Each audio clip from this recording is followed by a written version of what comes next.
I said to Leena, I'm so sorry, I'm pretty sure the poop thing is going to make it in, and you inherited But I it. like poop, it's good. Yeah. Everybody likes poop. So, good morning, everyone. Hello. So I wanted to start off by asking you all a question. How many of you, show of hands, how many of you would rather die than get blood from someone like me? Really? There's nobody here? It's hard to believe that not so long ago, this actually happened in our country.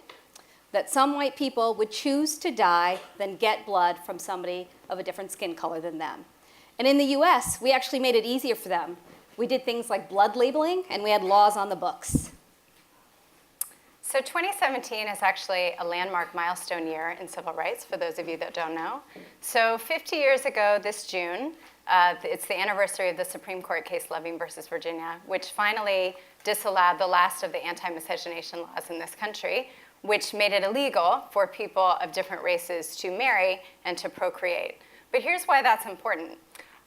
Those laws were not just about romance and sex. They actually became the foundation of our segregationist Jim Crow system. And so, if you want to guess, who else had laws like that on the books? Nazi Germany and apartheid South Africa, just for a little context. But it still took another 33 years before mixed race people could have a box to check off in the US Census. Mixed race population is growing 3 times the rate as the general population. Okay, so here are all these beautiful biracial people. So biracial people are now legal. They have street cred.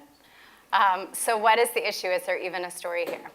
So on the one hand, we really fetishize biracial people by calling them beautiful and exotic, or we ask them continually what they are, which is a form of othering.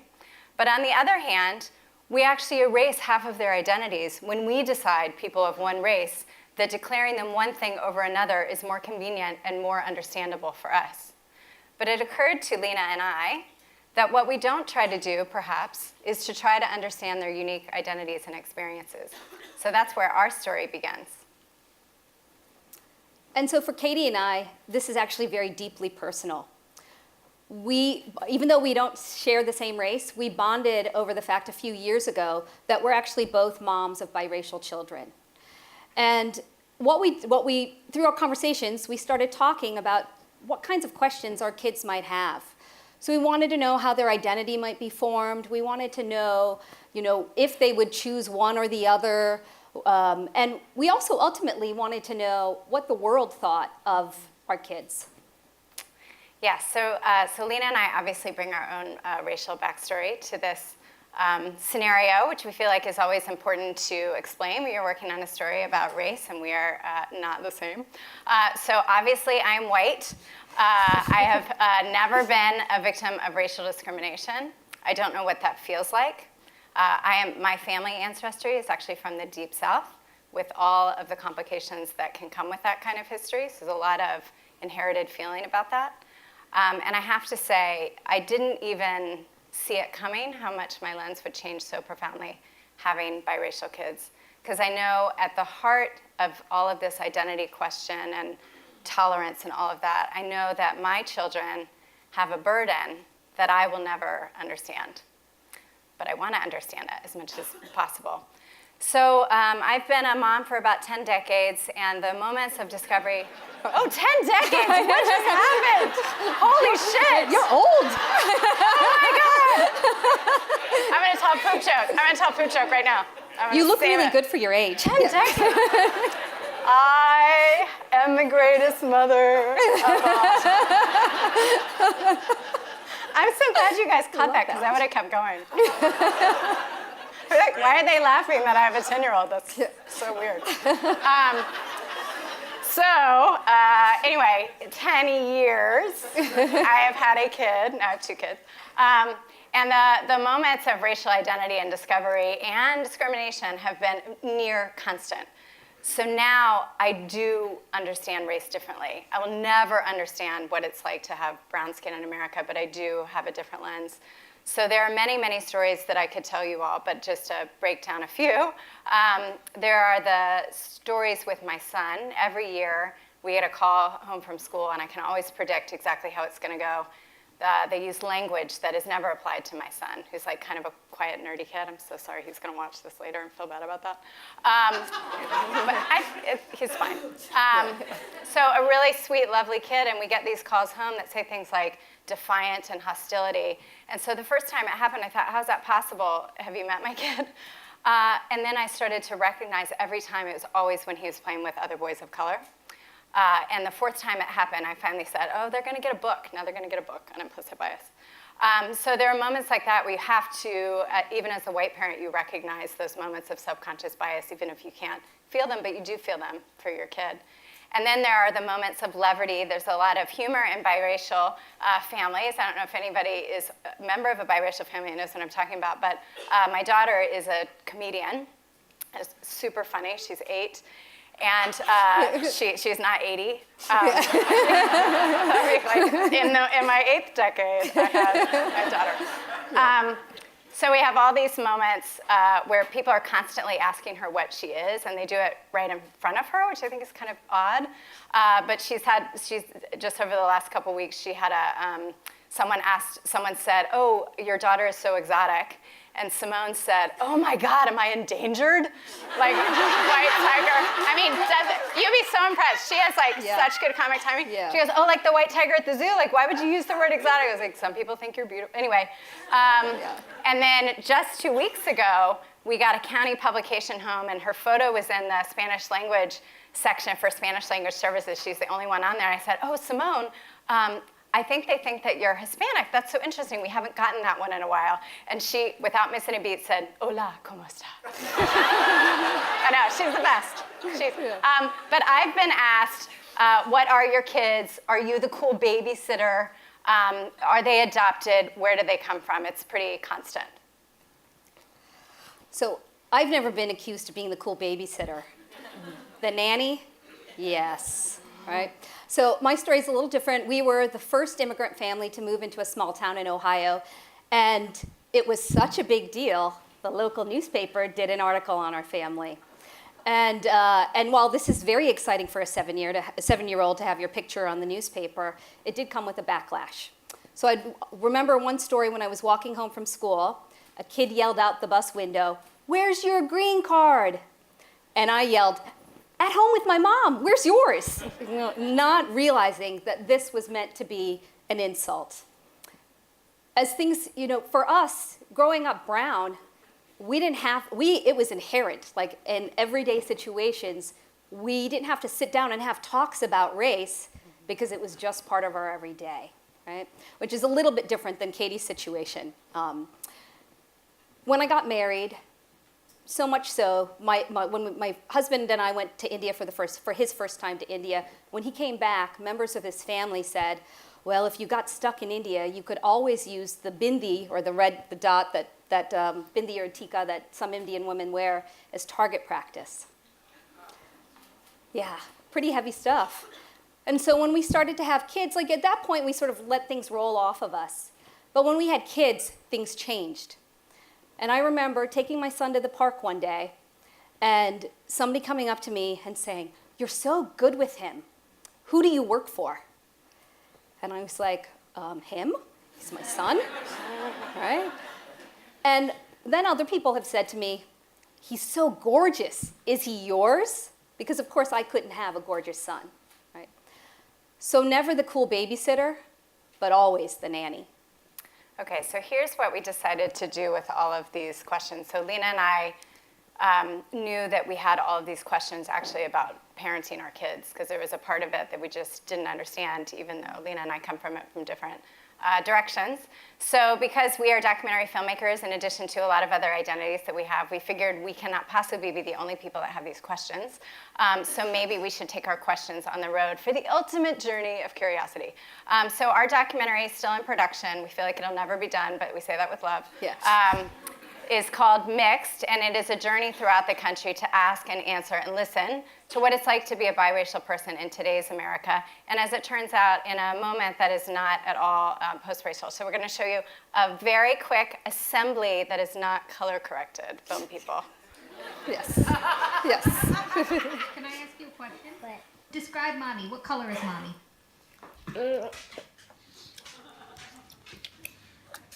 Light brown. Light brown? Okay, what color is Daddy? Skin color.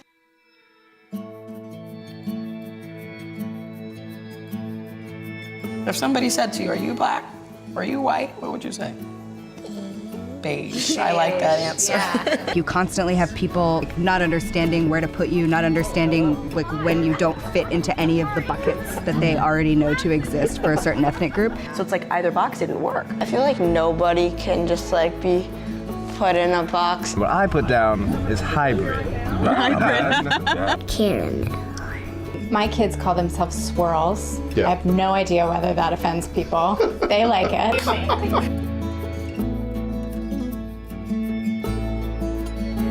So Leena and I are both in mixed marriages. Leena's husband is white. My husband is Caribbean, Trinidadian. My kids definitely look biracial. They don't look white. Oh, is that my breakfast? For me, this defining moment when my son was 3, we live in an area where the president's helicopter and plane fly over a lot. Are you a dancing chef? And he just said out of the blue, he said, oh, Mommy, I love President Barack Obama. Is it because he has a great helicopter? Is that why you love him? I just remember he looked right at me and he said, no, Mommy, it's because he has brown skin like me. I realized I'm so clueless in what I should be learning. You like your children. I do like my children. Go upstairs and show them your toys. We can all play. Whatever you want, buddy, as long as your parents say it's okay. So in kindergarten, this was his self-portrait. And then in first grade, this became his self-portrait. When we talk about race in America, it's the strong binaries of black and white. It leaves people like me really lost when you have a brown kid.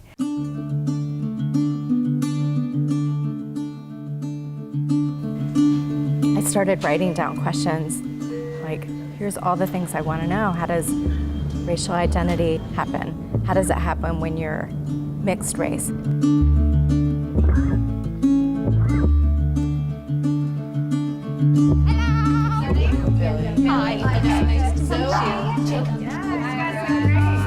Here's a picture. I have the Irish mom and the black dad. Katy. Hi, welcome. Although Leena and I might be very conscious of race, we obviously don't know what it's like to be a mixed race person. It's like, what kind of products do you have? This is when I have braids. This is actually shine. Why do you put all that stuff in your hair? Well, it's because my hair is really curly. We've got some awesome dolls that say Mixed Chicks Rock. They come in a variety of shades and tones.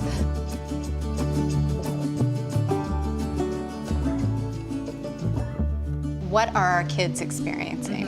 What is that like for them? What does that word race mean to you? What do you think about when you think about that word? I think it means like that we're different, and when I was growing up, I thought race was a bad word. Kind of.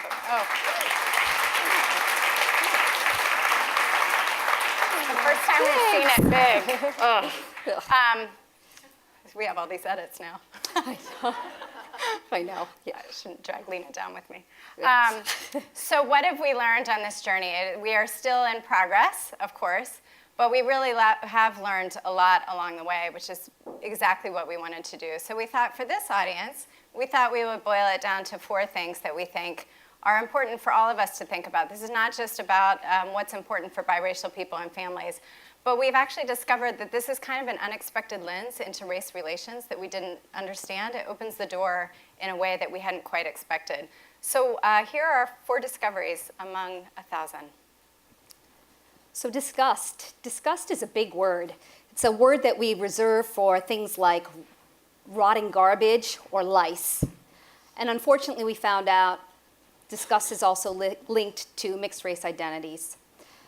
In 2013, Cheerios put out an ad featuring an interracial family. And the comments on the YouTube section were so terrible that General Mills actually had to shut it down. They were so racist that General Mills had to shut that down.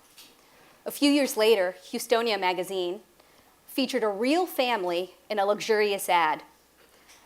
one of the responses sent to the editor was from a doctor from that community. And he said, "This was so awful that I took the magazine out of my waiting room and threw it away so my patients wouldn't see it." So we wanted to follow this notion of disgust, and we went and spoke to a psychologist, Allison Skinner. And what we found out from her, through her research, was that there's a part of your brain that gets triggered with disgust. And she said that some white people, that same part gets triggered when they see specifically black and white couples. As you can imagine, this kind of hit us very hard. It was a big gut punch. Going back to the Houstonia story. So the editor, Scott Vogel, wanted to respond. And he wrote this letter that was titled, "Racist Readers Need Not Subscribe." That article went viral. The community around Houstonia came together, and they were so positive that they squashed out that disgust. So when we think about cultural mirrors, so for those of you who look like me, it's hard to appreciate how much a portrayal of yourself, not even just a positive one, any portrayal at all actually really matters to our development and our self-esteem and the normalization of how people see and treat us. So 40 years ago, more than 40 years ago, the first interracial family was on TV in the Jeffersons. And since then, there are actually very few portrayals of biracial families and children just living their everyday existence. And again, we're not talking about fetishizing romance and sex. We're talking about children doing their thing in families, and particularly on shows where kids are exposed to these kinds of portrayals at an early age. So we really wanted to follow up on this idea because we know for sure that our kids don't see themselves in the kind of TV that they watch. And so we tracked down the creator and showrunner of a PBS award-winning show called Odd Squad. And the showrunner, Tim McKeown, has made it a real point. It is absolutely part of his mandate to cast biracial people and multiracial cast. But we talked about the process of doing that. And in Hollywood, it's very difficult to do. It's very expensive. Casting takes much longer. So in his case, for the PBS show, he took 3 extra months to cast the show. And the only reason it worked out is because PBS joined him in that feeling of importance. So here's why that matters, just to state the obvious. So when we interviewed a lot of kids for this movie, they really don't see themselves reflected. And actually, the ironic thing is that when we talk to them about where have you seen a family like yours or someone, they talk about the Cheerios commercial. We're like, oh my God, but people hated it. So it's important because we know that the long-term cultivation of portrayals of different kinds of people matters not only in how biracial people see themselves, but how the rest of us see and normalize their experiences. And we actually think, given the work of Allison Skinner, that is the anti-disgust, because with connection comes empathy and ability to understand. Oops, sorry. We also realized that language became very important. Mixed, biracial, swirl, mulatto, all sort of terms used for people to how they identify themselves. And mulatto was actually the first term used in America to identify mixed race people.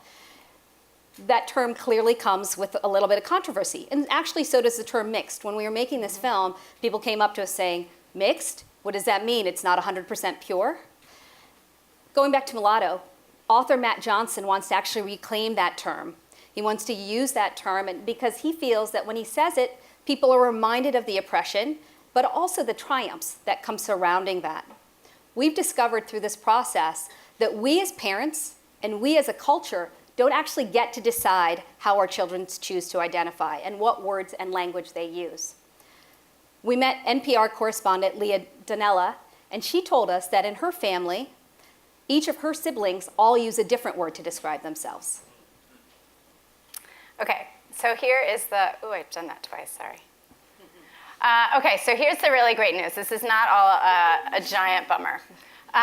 So we've learned that biracial people have racial superpowers. So even if we mess this up as parents in the culture and forcing them into one box, which actually developmentally causes self-esteem issues in biracial people when you force them to choose a side. So we thought that was a really important idea to explore. And so along the way, we met a psychologist and scholar. She's actually one of the only people that one of only maybe about 5 people that studies biracial identity in the country. Her name is Sarah Gaither, and what we learned from her was pretty amazing, which is that biracial people, among all of us, actually are the least racist. So we actually, biracial people have the least racially specific response to other people. They have identities that are fluid. They have to code switch between worlds. And so although this is not a scientific extrapolation of that idea, meaning this did not come from Sarah, this comes from Leena and I, we wonder, over time, through simple evolution, as we become more mixed, maybe that really is a pathway for hope, that with the more biracial superpowered people, that's pretty heavy, that we will eliminate this kind of inability to discuss race and to understand one another. So one of the other things that we learned, some of the stuff was great, and some of it was actually pretty bad. I teach, as an academic, I teach about unconscious bias, subconscious bias, and imagine how hard it hit me when we realized we were actually doing that. So in the film, while we were producing the film, I discovered that I was calling all the people of color, and Caty was calling all the white people. And in some ways, maybe that was strategic, because I could say, look, I can vouch for her, she's cool, all right, it's all good. But for her also to talk to, hey, you're gonna be on camera as a white person talking about race in America right now? It's okay, I am too, right? So I think there might have been some sort of strategy involved in doing that. So much so, though, this unconscious bias is so deep that you'll see in the film, when we meet people, Caty sits next to the white people, I sit next to the people of color. It's awkward. It is. And it's so awkward that when you watch the film, you'll see an Easter egg. We have a dinner scene with our families. I sit next to Caty's husband, and she sits next to mine. I always want to make a joke there, but I'm not going to. But I think it. Yeah. So the other thing that we really learned, and we feel like this, we really want this to be the takeaway, which is the through line of our project is vulnerability. So vulnerability, as we know, is the language of social change. Vulnerability is the language of emotion and the spirit. And that's where social change happens, even after infrastructure or policy change has happened decades before. So when Leena and I started making this movie, we were pretty clinical about it. We actually had these very carefully scripted, we had sets of questions, it was very 60 minutes interview style, and it was boring. And so there were a number of instances where people that we care about started to tell us, we don't understand why you're not honest about why you're telling this story. You're having other people on camera tell the story that you want to tell. And there was one moment in particular, I think it solidified it for us. We have a really trusted documentary cinematographer named Christy, and she was shooting one of those very clinical interviews where we're not on camera, you don't see us, there's no voices. And she, as the conversation turned into a real one, not an interview, she stopped, she left the camera running here, and I saw her out of the corner of my eye go around, and she pulled out her iPhone and she filmed the scene. And later on, driving back, she said, that's the movie. And it's funny that you don't see it, but if you don't tell it that way, your audience will feel like you're lying to them about why you're doing it. So the point of that is that Leena and I became what I affectionately call the most reluctant on-screen camera characters ever. But we feel like vulnerability was really the key to embracing and making this story work. And so, is that my phone? Oh, we're done. That's telling us to wrap.